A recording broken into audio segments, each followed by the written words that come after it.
Hi guys, আমরা আজকে চলে এসেছি একটা ব্লগে। তোমরা অলরেডি দেখে নিয়েছো যে এটা একটা অনুষ্ঠান বাড়ি, আমার একটা রিলেটিভের অনুষ্ঠান।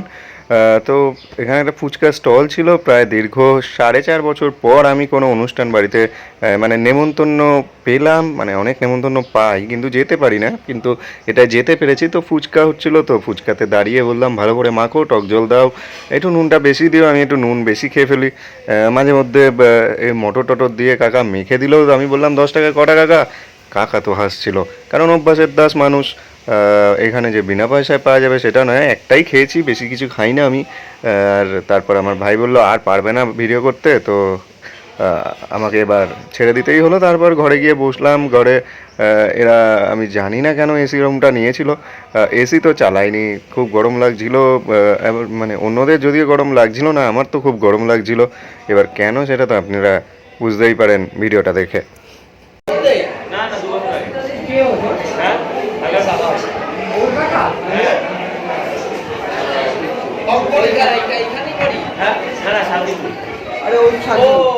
এবার জ্ঞাতি গোষ্ঠী যারা থাকে সবাইকে তো আর মনে রাখা সম্ভব নয়। আমি তো প্রথমে ভাবছিলাম এরই পৈতে, তারপর দেখলাম না না, এ তো এর কাকা হয়।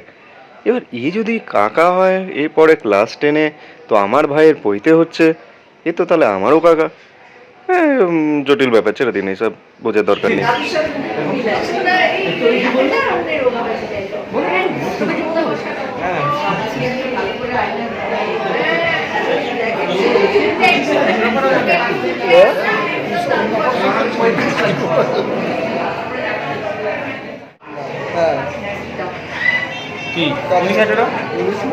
এবারে গল্প টল্প করার মাঝে মনে পড়লো এ তো ব্যাচ বসে যাবে। এবার ব্যাচ যদি প্রথম দিকে না হয় তাহলে তো হয়ে গেল। আবার ফিরতেও হবে বাড়িতে, একটু দূরেই ছিল, প্রায় নিউ ব্যারাকপুর যেখানে আছে সেখানে। এই জায়গাটা কেন নাম বললাম সেটা আপনারা একটু পরে জানতে পারবেন, কারণ ব্লগটা যতই মজার থাকুক একটা কোনো সিরিয়াস মেসেজ তো থাকেই থাকে আমার ব্লগে। তো আপনারা সেটা দেখতে পারবেন। আর এটা হচ্ছে আমার একটা ভাই, আমার থেকে অনেকটাই ছোট, আর আমি ওর থেকে একটু দূরেই থাকি। এবার চারিপাশে এত লোক এত লোক, যদিও এখনও সব লোক নাকি আসেনি। আর দেখতে পাচ্ছেন বাচ্চাগুলো খাচ্ছে, আর আমার দাদা চুপ করে এসে এই ফাঁকা ঘরটায় বসে পড়েছে। এবার আলমারি যেহেতু এই ঘরে আসে, তার মানে তো বুঝতেই পারছেন এই ঘরে কী রাখা হচ্ছে। তো বেশিক্ষণ এই ঘরে থাকা গেল না, কারণ যার পইতে সে টুক করে চলে এলো। এবার বাইরে এসে বসলাম। বাইরে এসেও তো বসার জায়গা নেই, খালি ক্যাচর ক্যাচর ম্যাচর ম্যাচর হচ্ছে, কারণ অনুষ্ঠান বাড়িতে এটা স্বাভাবিক ব্যাপার। এবারে চলে গেলাম খেতে। এবার খাবার কি কি আছে না আছে সেটা আপনারা দেখতে দেখতে বুঝতে পারবেন। আমরা সবাই একসাথে বসে গেছিলাম, আমার বাবা, কাকা, ভাই, দাদা সবাই মিলে। এবার আমার পাতেও দিয়ে গেল নান, রুটি, আর এই যে ছোলার চানা কিছু একটা পনির ছিল, যে পনিরটা দেখতে পাইনি যদিও। এবারে যেটা দিয়েছে যে ডিমের ডেভিল, এটা একটা মজার ব্যাপার হয়েছিল। এই ডেভিলটা আবার একটু সিউডো ছিল। সিউডো মানে বোঝেন তো, মানে মানে এগ ডেভিল, কিন্তু এগ নেই অনেকগুলোতে। এবারে এলো গিয়ে সাদা ভাত। বাহ, সাদা ভাত এসে গেছে। তারপরে দেবে হচ্ছে ডাল আর ঝুড়ি ঝুড়ি আলু ভাজা, মনে হচ্ছে কি হচ্ছিল না, কারণ এখন তো জেনে গেছি কি দিয়েছিল। তো ভালোই দিয়েছিল, ভালোই লাগছিল খেতে। ডাল ভাত আর আলু ভাজা, আমি তো ভেবেছিলাম এটা দিয়েই খেয়ে নেব, কিন্তু ব্যাপারটা হচ্ছে মানে যেটা দিয়েছি সেটা তো তুলতেও হবে না, তো তার জন্য আর কি শুধু এটা খেলে মনে হয় না হতো। এবারে দই কাতলা এলো। দই কাতলা এক পিসে নিলাম, আমি আর গ্রেভি টেভি কিছু খাই না। তারপরে দুটো পাবদা নিয়েছিলাম, মানে কোয়ান্টিটি তো আর বলছি না। এবারে যেটা এলো সেটা হচ্ছে স্বর্গের মতন, মানে খাদ্যপ্রেমীদের কাছে। যদিও আমি বেশি কিছু খাইনি, ওই বিএসসি এমএসসি করতে যত বছর লাগে, আর তারপর 2 বছরের ইন্টার্নশিপ করলে বা ট্রেনিং নিলে যত বছর লাগে ততগুলোই খেয়েছিলাম। এবার ওনারাও বেশি দেরি না করে, আমি যতই খাই না খাই, ওই পাঁপড়, চাটনি, মিষ্টি সবই দিয়ে গেছিলো। প্রায় 4.5 বছর পর একটা পৈতে বাড়ি খেলাম। খাবারটা খুব একটা মন্দ ছিল না। আবার যে যাকে আর কিছু বললাম না, কারণ প্রমোশনাল জন্য কোনো পয়সা তো দেয়নি। আর আমার ভাই, এটাও আমার একটা ভাই, ও মনে হয় আমার মতনই প্রসেনজিতের ভক্ত। আমি যদিও অমর সঙ্গী লাইফের লুকস রাখার চেষ্টা করি প্রসেনজিতের, কিন্তু ও ওই দেবী চৌধুরানী যে বইটা আসছে সেরকম লুকস রাখতে চেষ্টা করছে। এবারে কাকা তো অনেকক্ষণ ধরে একই দিচ্ছে। এবার আমার দাদা বলে ওই এক জিনিস থেকে হবে না, অন্য কোনো কিছু থেকে দাও। তো ও এবার পাল্টে নিল। মানে যে ফ্লেভারগুলো চাইছিল সেগুলো তো নেই, যেন দোকানে এসছে, কিন্তু এটা তো একটা অনুষ্ঠান বাড়ি, ওখানে লিমিটেডই থাকে। এবার আইসক্রিম দিল। আইসক্রিমটা খেলাম, তার কারণ হচ্ছে আগে বলেই দিয়েছি কেন খাচ্ছিলাম, মানে জিনিসটা তো তুলতে হবে। এবার এখানে একটা জিনিস হয়েছিল, আমরা যতই মজা করি সবাই এখানে আমরা কাজই করি, এবার যখন কেউ বড় রকমের কাজ করে তখন তাদের যখন ডাউন টু আর্থ থাকে কত কিছুই না বলা হয় সমাজে। কিন্তু আপনারা এরপরে একটা ভিডিও দেখতে পারবেন, যেটা আমার ইচ্ছা ছিল না তাও দিলাম। মানুষটার একবার মানসিকতাটা দেখুন।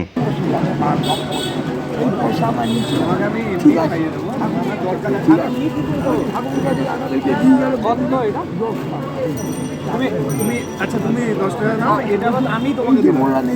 ধরো 10 টাকা ধরো, আরে এটা তুমি এটা ধরো না, এটা এখন আমি ভালো থাকো, আমার জন্য ভালো থাকো, ভালো থাকো।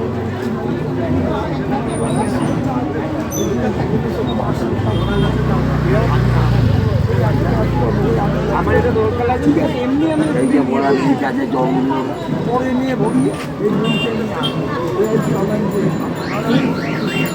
ঠিক আছে ভালো থাকবে। যদি আমি না আসি না এরকম ভাবে হবে না, এরকম ভাবে হবে না, সেটা দিতে হবে, সেটা এখন হবে না, হবে হবে দেখা দেখা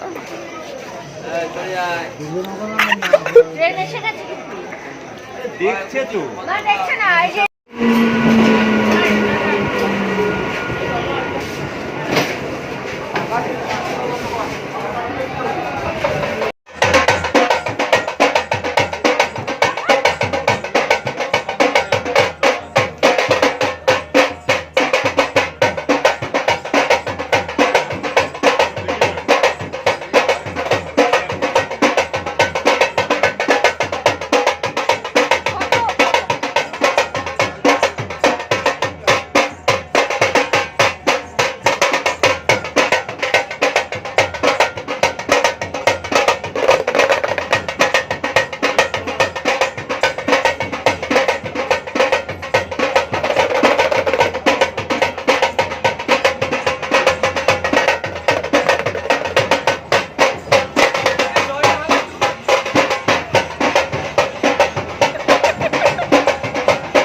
সামনে ভোট আসছে, তার জন্য কোনো প্রসেশন বা মিছিল বেরিয়েছে সেটা ভাবতে যাবেন না, এটা আমাদের ফ্যামিলির একটা পার্ট।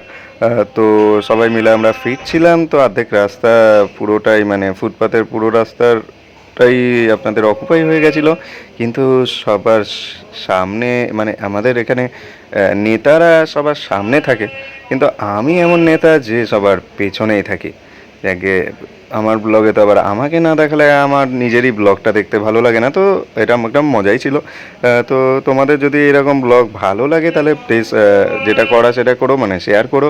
আর যদি তুমি আমার ব্লগ বা ভিডিও বা চ্যানেল প্রথম থেকে থাকো তাহলে সাবস্ক্রাইব করে দিও, আর যদি ফেসবুক থেকে দেখো তাহলে ফেসবুক পেজটা ফলো করে দিও। এই যে আমার জায়গা মতিঝিল, একটা ভালো জায়গা যেটা নিয়ে সবাই মজা করে, কেন করে জানি না।